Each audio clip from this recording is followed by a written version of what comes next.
Bonjour à tous et à toutes et bienvenue sur BAM TV. Les Journées de l'Afrique, qui en sont à leur 4e édition, auront lieu le 25 avril prochain à l'Athénée Royal d'Ixelles.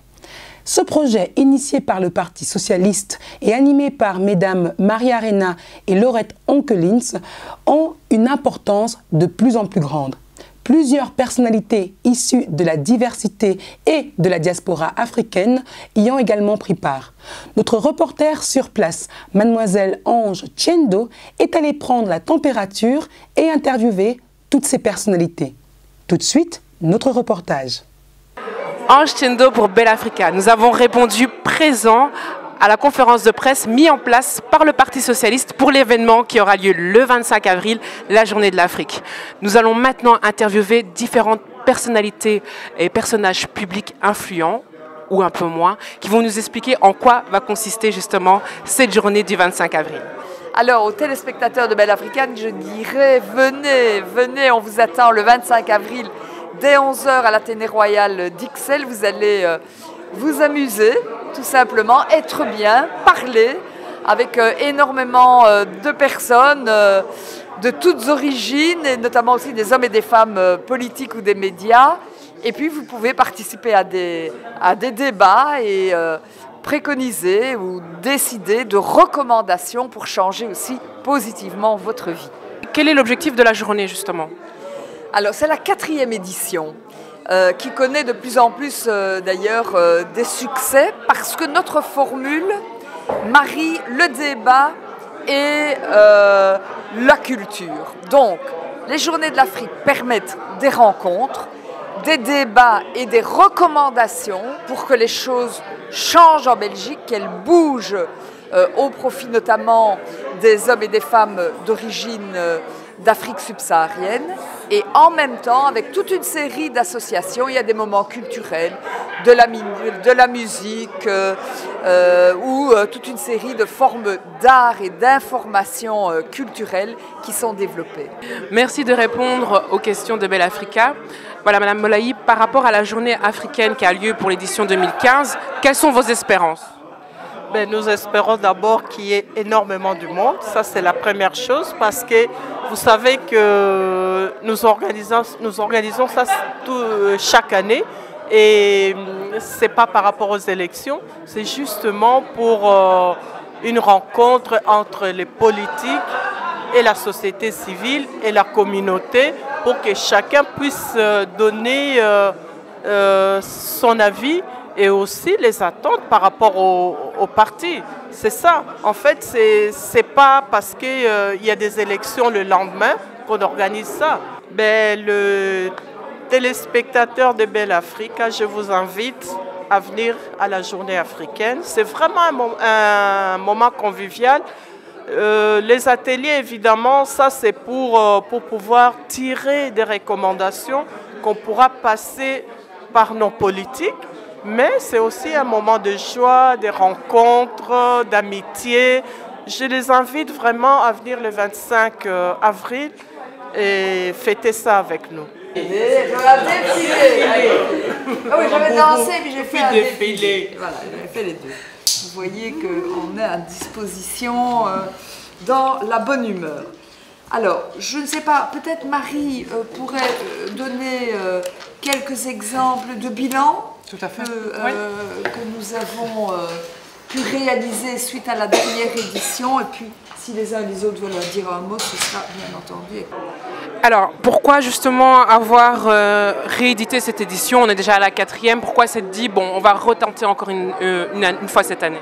Et parce que je pense que c'est important d'avoir des rendez-vous, un rendez-vous annuel qui nous permet de nous asseoir, de faire le bilan, de regarder ce qui se passe et de voir quelles sont les nouvelles préoccupations d'une communauté très présente aujourd'hui ici à Bruxelles et qui veut exprimer un certain nombre de choses. Et donc se donner le temps, une journée, une fois par an, pour pouvoir avoir une certaine continuité dans l'action que le PS veut mener par rapport à des personnes qui aujourd'hui vivent encore et toujours malheureusement des discriminations. Est-ce que vous pensez que justement une fois par an c'est assez ? Alors non, bien entendu, nous ce que nous faisons c'est nous arrêtons une fois par an, mais ça veut dire qu'après nous continuons à travailler. Je prends l'exemple de la précédente rencontre, nous avions mis au point toute une question sur la question de la coopération au développement. Et bien pendant une année, avec le ministre Labi, nous avons continué à travailler pour voir comment la coopération au développement devait mieux prendre en considération les recommandations qui avaient été formulées. Moi, par exemple, j'ai au niveau européen insisté pour que l'Afrique reste un partenaire particulier, privilégié de l'Europe. Et donc, cette journée, ça nous permet d'arrêter le temps, de nous poser, et puis après, ça permet de travailler pendant l'année et de nous retrouver une année après. Ici, donc, on est déjà à la 4e édition de la Journée de l'Afrique. J'entends bien ce que vous dites par rapport aux différents ateliers et débats qui sont proposés. J'aurais aimé savoir, parce qu'ici on a parlé du Burundi, du Rwanda, du Congo, est-ce que d'autres pays d'Afrique seront représentés ici? On les appelle les Journées de l'Afrique, c'est donc pour l'ensemble de l'Afrique. Et donc, c'est cette volonté d'être ouvert, et ce sont les associations elles-mêmes qui nous contactent et qui viennent. Mon voisin ici, c'est un Ivoirien. Voilà. En face de moi, c'est un Togolais. Voilà, et je sais qu'il y a des amis sénégalaises qui vont arriver, qui sont journalistes. Et Djibouti, il est de Djibouti, donc le Cameroun, donc c'est vraiment La Guinée, la Guinée, c'est sur les journées de l'Afrique. En fait, ma question, vous avez parlé tout à l'heure de l'atelier diversifié à la télévision.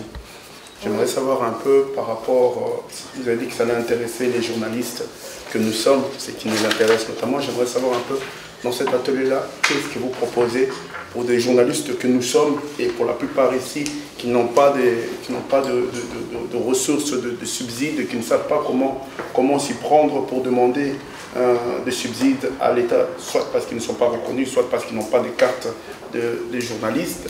Donc par rapport à ça, je voulais savoir un peu quel est le contenu vraiment de cet atelier-là. Je suis responsable de l'atelier.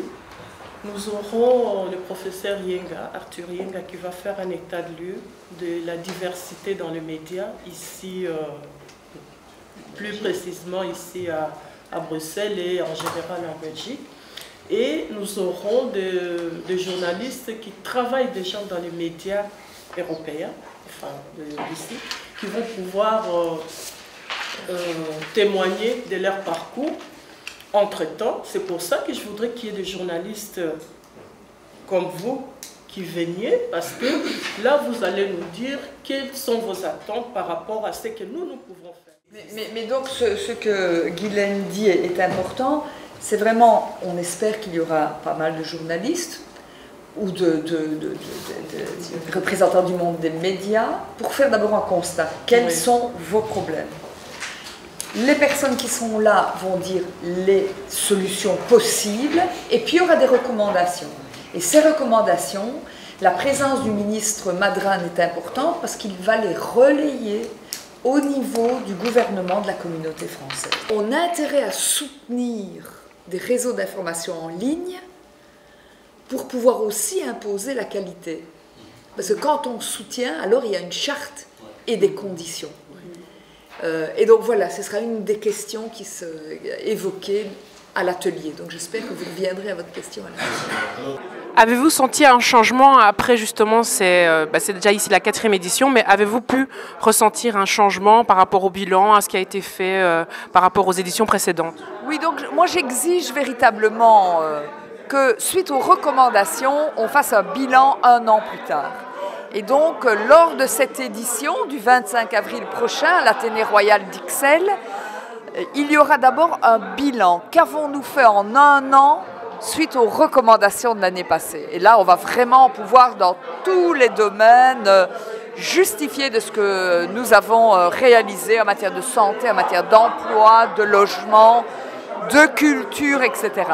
Et puis, nous allons nous engager sur de nouvelles recommandations pour lesquelles, de nouveau, il y aura un bilan dans 1 an. Aux dernières journées de l'Afrique, je tenais même un stand et j'ai relevé la question de la santé, donc la drépanocytose. Oui.